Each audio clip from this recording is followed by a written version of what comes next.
दोस्तों अब हम स्टार्ट करेंगे एक नया पैटर्न जो है flag and pennant pattern. Flag and pennant pattern एक कंटिन्यूशन पैटर्न है जो अप ट्रेंड को और अप करता है। जैसे कि अभी हमने आपको double top double bottom pattern के बारे में बताया था जो कि ट्रेंड रिवर्सल पैटर्न है। हमने ट्रेंड लाइन के बारे में बताया था कि अप ट्रेंड लाइन किस तरीके से काम करती है, डाउन ट्रेंड लाइन किस तरीके से काम करती है। इसके साथ साथ हमने ट्रायंगल पैटर्न के बारे में बताया था। अब नया पैटर्न है flag and pennant pattern. Flag and pennant pattern basically एक कंटिन्यूशन पैटर्न है जो एक अप ट्रेंड को और अप करता है। अब मैं आपको फ्लैग एंड पेनेंट पैटर्न के बारे में बताता हूं। जैसे कि मैंने आपको बताया कंटिन्यूशन पैटर्न है। कंटिन्यूशन पैटर्न की पहले मैं आपको एक बेसिक तरीके से आपको बताता हूं कि फ्लैग एंड पेनेंट किस तरीके से काम करता है। एग्जांपल के तौर पे आप देख रहे हैं कोई भी एक स्टॉक है, स्टॉक एक अप ट्रेंड में चल रहा है। अब देखिए दोस्तों क्या होता है, कई बार आप देखते हैं कि अप ट्रेंड किस तरीके से होता है, जिगजैग जिगजैग चलता है, जैसे कि मैंने आपको अप ट्रेंड लाइन में बताया था। बट यहां पे जो अप ट्रेंड होता है ना वो एक स्लाइडली मार्केट ऊपर जाता है, यानी कि देखे जाएगा तो लगातार रोज तेजी आ रही है मार्केट में और लगातार मार्केट अगर देख रहे हैं तो 2%, 3%, 4% डेली पे बढ़ रहा है। तो आप देख रहे हैं कि मार्केट लगातार तेजी से ऊपर जा रहा है। मैं दोबारा से आपको बता देता हूं, यहां पे आप देखिए इस तरीके से जा रहा है। अब ये जब मार्केट तेजी से ऊपर गया तो यहां पे क्या हुआ, मार्केट थोड़ा सा कंसोलिडेट हुआ इस तरीके से। देखिए कई बार हम देखते हैं ना कि मार्केट में जब एक तेजी आती है, तेजी के बाद क्या होता है, मार्केट थोड़ा सा कंसोलिडेट हो जाता है। और यहां पे देखिए मार्केट क्या हुआ, कंसोलिडेट हुआ। ये कंसोलिडेट हुआ, ये क्या हुआ, कंसोलिडेशन फेस हो गया, यानी कि हम इसे बोलेंगे चैनल में बन गया, यानी कि एक चैनल बन गया। यहाँ पे चैनल बेसिकली उसको बोला जाता है कि मार्केट जब एक कंसोलिडेशन फेस में होता है कि मार्केट रेंज बाउंड काम कर आता है, तो हम क्या करते हैं, उसकी सपोर्ट और रेजिस्टेंस लाइन ड्रॉ कर देते हैं, उसको हम बेसिकली चैनल बोलते हैं। अब ये देखिए फ्लैग की शेप ले ली। फ्लैग क्या होता है, झंडा, ठीक है।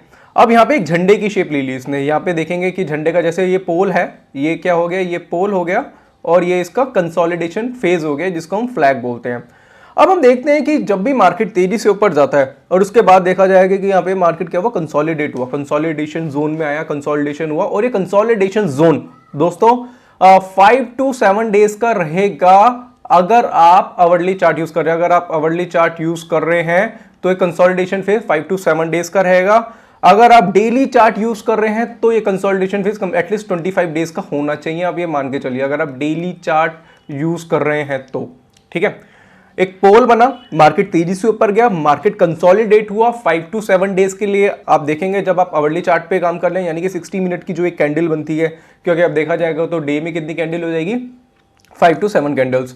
और अगर आप डेली चार्ट पे काम कर रहे हैं तो आप मान के चलिए कि आप उसमें कम से कम 25 दिन का कंसोलिडेशन फेस होना चाहिए एक प्रॉपर फ्लैग के लिए, ठीक है। अब यहां पे हम देखेंगे कि जब भी ये प्राइस अपने रेजिस्टेंस लेवल को ब्रेक करता है, ये रेजिस्टेंस हो गया, ये देखिए एक तरीके से क्या है, ये रेजिस्टेंस है, ठीक है। इस रेजिस्टेंस को ब्रेक करता है तो बोला जाता है कि यहां पे आप क्या करिए, अपनी पोजीशन बाय बनाइए। एग्जांपल के तौर पे ये स्टॉक है 1000 का, इसने हाई लगाया 1100 रुपए का, दोनों में डिफरेंस कितना है, 100 पॉइंट्स का, ठीक है दोस्तों। कितना डिफरेंस है, 100 पॉइंट्स का डिफरेंस है। बोला यह जाता है कि जब भी प्राइस 1100 को ब्रेक करेगा तो यहां से हमें जो नेक्स्ट टारगेट देखने को मिलेगा वो होगा 1200 का। क्यों, क्योंकि जो पोल का डिफरेंस है उतना ही डिफरेंस का टारगेट कितना आना चाहिए, ऊपर आना चाहिए। ये दोस्तों एक बेसिक तरीका है जो मैंने आपको अभी बताया है। देखिए दोस्तों फ्लैग में क्या होता है कि एक अप ट्रेंड आया, up trend basically slightly market ऊपर जाता है, ठीक है। और वहां पे क्या होता है, मार्केट में कई बार देखते हैं ना कि मार्केट में एकदम ज्यादा तेजी आ जाती है और तेजी के बाद क्या होता है, मार्केट कंसोलिडेट होने लग जाता है। कंसोलिडेट जैसे ही होगा मार्केट और कंसोलिडेशन फेज से ऊपर निकलेगा तो यहां से प्राइस क्या करेगा, जो पोल का टारगेट है वही टारगेट ऊपर देके जाता है। ये ऐसा बताया गया, लिखा गया जो हमारी बुक्स में और हमें जो बताया जाता है, क्लासेस वगैरह में बताया जाता है, वो इस तरीके से बताया जाता है। बट मैं इसको थोड़ा अलग तरीके से बताऊंगा आपको। ये अभी मैं फिलहाल आपको सिर्फ बेसिक क्लियर कर रहा हूं आपका। बाइंग आपने करी, जब रेजिस्टेंस लेवल ब्रेक हुआ आपने बाय कर लिया, और जो स्टॉप लॉस होता है वो बेसिकली जो लगाया जाता है वो ये इस लेवल का लगाया जाता है, जहां से मार्केट ये मान के चलिए सपोर्ट है, जो ये सपोर्ट है इसका सपोर्ट का स्टॉप लॉस लगाया जाता है और आपका जो टारगेट होता है पोल का होता है। दोस्तों ये तो इसका बेसिक थ्योरी है जो मैंने आपको इसकी क्लियर करी है, बट मैं आपको थोड़ा सा इसके प्रैक्टिकल के बारे में बताना चाहूंगा। ये तो एक फ्लैग पैटर्न हो गया। पेनेंट बता देता हूं, पेनेंट क्या होता है। अगर यहाँ पे आपको कोई डाउट है तो दोस्तों लिखते रहिएगा और मेरे से अपने डाउट क्लियर करते रहिएगा व्हाट्सएप के थ्रू। अब मैं आपको पेनेंट पैटर्न के बारे में बताता हूं जो बिल्कुल सेम होता है। इस तरीके से आप देखेंगे कि यहां पे आपने क्या करा, ये देखिए दोस्तों यहां पे वही एक अप ट्रेंड आया, अप ट्रेंड के बाद क्या हुआ, यहां पे मार्केट कंसोलिडेट हुआ। ये देखिए मार्केट क्या हुआ है, कंसोलिडेट हुआ है यहाँ पे। बट ये जो कंसोलिडेट हुआ है मार्केट, वो कैसे हुआ है? वो एक सिमेट्रिकल ट्रायंगल की शेप में हुआ है। सिमेट्रिकल ट्रायंगल, जैसे मैंने आपको ट्रायंगल्स में बताया था ना, सिमेट्रिकल क्या होता है? सिमेट्रिकल ट्रायंगल की शेप में जो फ्लैग होता है वो एक चैनल में जाता है नीचे, बट ये क्या करता है, ये जो कंसोलिडेट हुआ है ये सिमेट्रिकल ट्रायंगल की शेप में हुआ है। और जैसे ही प्राइस ये रेजिस्टेंस लेवल को यहाँ पे ब्रेक करेगा, ये रेजिस्टेंस को क्या करा इसने यहाँ पे ब्रेक करा, तो वही सेम पोल का जो टारगेट है, ये पोल का जो डिफरेंस है उतने ही डिफरेंस का ऊपर टारगेट आता है। बट एक बार दोस्तों ध्यान में रखिएगा कि पेनेंट में हमेशा कौन सा ट्रायंगल बनेगा? सिमेट्रिकल ट्रायंगल बनेगा, सिमेट्रिकल ट्रायंगल की शेप लेगा। देखो दोनों एक ही है, फ्लैग और पेनेंट एक ही है, बट इसमें क्या होता है, एक चैनल में चलता है और दूसरा क्या चलता है, सिमेट्रिकल ट्रायंगल में चलता है। टारगेट आपको पोल का ही लेना है, एग्जांपल के तौर पे 500 है और ये 600 का लेवल है, तो टारगेट आपका दोस्तों कितना आएगा? 700 के आसपास आएगा। ठीक है, बाइंग कब करनी है? वही बुलिश कैंडल बनेगी, बुलिश का हाई ब्रेक होगा जो कि पेनिट्रेट होगी, जो मैंने आपको सपोर्ट रेजिस्टेंस में, ट्रेंड लाइंस में और ट्रायंगल्स में कराया था। सेम थ्योरी इसमें भी रहेगी, सेम लॉजिक इसमें भी रहेगा और आप अपनी पोजीशन दोस्तों बाय में बना सकते हैं। अभी दोस्तों जो मैंने आपको बताया वो एक सिंपल तरीका बताया। अब मैं फ्लैग के बारे में कुछ और बताना चाहूंगा आपको कि फ्लैग और पेनेंट के बारे में आपने कहीं बहुत जगह सुना होगा आपने कि फ्लैग पैटर्न है, फ्लैग पैटर्न बनता है तो मार्केट वहां से एकदम से तेज हो जाती है। बट एक चीज बताना चाहूंगा दोस्तों कि पहली बात तो ये है कि पैटर्न अपना बहुत कम आइडेंटिफाई होते हैं। ये अब मैंने आपको जो बताया है, अभी जो आपको सिखाया है मैंने, ये एक बहुत सिंपल पैटर्न है। ये सिंपल पैटर्न आपको बहुत इजीली तरीके से समझ में आ जाते हैं। तो सबसे बड़ी प्रॉब्लम पता है क्या है आपके साथ? सबसे बड़ी प्रॉब्लम ये है कि जो आपको सिखाया जा रहा है, ये पैटर्न जो सिखाए जा रहे हैं, ये बहुत जल्दी समझ में आ जाते हैं। अब ये इतनी जल्दी समझ में आ जाते हैं, बट ये क्या होता है कि ये बनते बहुत कम है। अगर चार्ट में अगर आप देखें ये वाले पैटर्न, तो बहुत कम आइडेंटिफाई होते हैं, बहुत कम देखने को मिलते हैं। बहुत कम ऐसा फेज होता है जहां पे आपको ये पैटर्न देखने को मिलेंगे।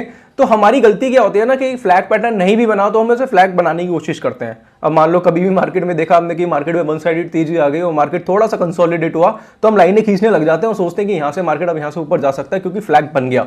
अब फ्लैग बना नहीं, आपने बनाया। क्यों? क्योंकि जो इसमें लॉजिक आपको बताया है, 5 to 7 डेज का जो पीरियड होना चाहिए वो अवर्ली चार्ट के अकॉर्डिंगली होना चाहिए। 25 डेज का जो पीरियड होना चाहिए वो किसका होना चाहिए? डेली चार्ट के अकॉर्डिंगली। क्योंकि जो कंसोलिडेशन फेज है, जो ये कंसोलिडेशन फेज है ना दोस्तों, ये कंसोलिडेशन फेज में टाइम होना चाहिए। क्योंकि टाइम जो होता है ना, जो टाइम दिया जा रहा है कंसोलिडेशन होने के लिए, वो बेसिकली ट्रेडर को ट्रैप करने के लिए दिया जा रहा है। इसके कुछ रियलिटीज है, मैं आपको बताना चाहूंगा, बट मैं पहले आपको चार्ट पे दिखाता हूं कि चार्ट पे ये फ्लैग किस तरीके से वर्क करता है। ये मैंने ना मारुति का चार्ट उठाया है यहाँ पे। ये मैंने कौन सा चार्ट उठाया? मारुति का चार्ट उठाया। अब हम मारुति के चार्ट में देखते हैं, हम देख रहे हैं कि यहां पे देखिए मार्केट लगातार यहां से एक तेजी पकड़ रहा था और उसके बाद क्या हुआ, यहां पे देखेंगे तो यहां पे एक छोटा सा चैनल बना है और इस चैनल के ब्रेकआउट के बाद यहां से मार्केट क्या हुआ, बहुत तेजी से ऊपर गया।